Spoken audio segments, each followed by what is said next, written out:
Si vous faites de la recherche, automatiquement, vous adoptez les valeurs de l'EDI. Je me suis rendu compte que c'était vraiment important de monter une équipe qui était très diverse. Plus vous avez de nationalités, plus vous avez de gens différents, plus vous en apprenez. C'est un petit peu comme la recherche.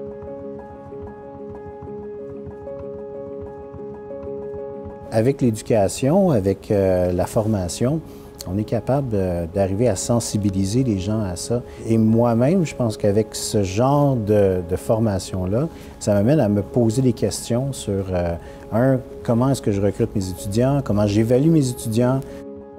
Au niveau du recrutement, je trouve ça important de valoriser plusieurs manières de rejoindre un plus grand véhicule d'étudiants ou de chercheurs potentiels. Je suis intéressée à connaître le vécu des étudiants internationaux. Je pense qu'ils sont riches en expérience.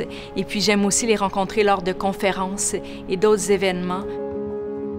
La prise en compte de l'EDI impacte vraiment la qualité de la recherche. Si on met en place des mesures spécifiques pour accommoder les étudiants, ils vont se sentir à l'aise, ils vont être bien. Ça va aider vraiment à ce qu'ils se fassent confiance, à ce qu'ils fassent confiance au travail qu'ils font.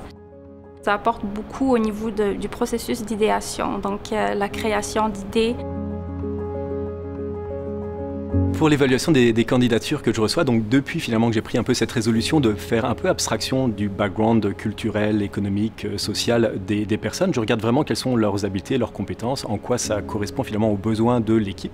Une anecdote aussi que je veux partager, c'est une autre étudiante algérienne que j'ai embauchée sur son CV. Bon, tout allait bien et lorsque finalement on est rendu aux interviews finales et je la vois, je vois effectivement qu'elle porte le voile. Et je vous ai dit qu'on travaillait dans les technologies intra-auriculaires. Il se trouve que l'oreille, elle est derrière le voile. Alors c'est très gênant pour aller placer un microphone et faire des mesures, etc. Donc ça a été aussi un enjeu qu'on a dû aborder de façon très ouverte et transparente avec cette étudiante. Cette étudiante est encore dans l'équipe et ça se passe très bien. Et effectivement, par l'ouverture, par le dialogue respectueux, on peut effectivement passer à travers à peu près n'importe quelle épreuve ensemble.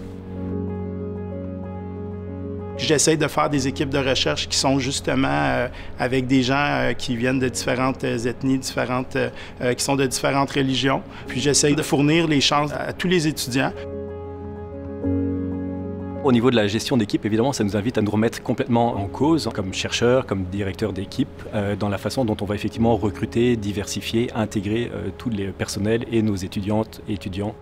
Comme chercheur, on aime se poser des questions et là on se pose des questions, non pas sur nos objets de recherche, mais sur finalement nos équipes. Donc ça, c'est quelque chose que j'aime beaucoup.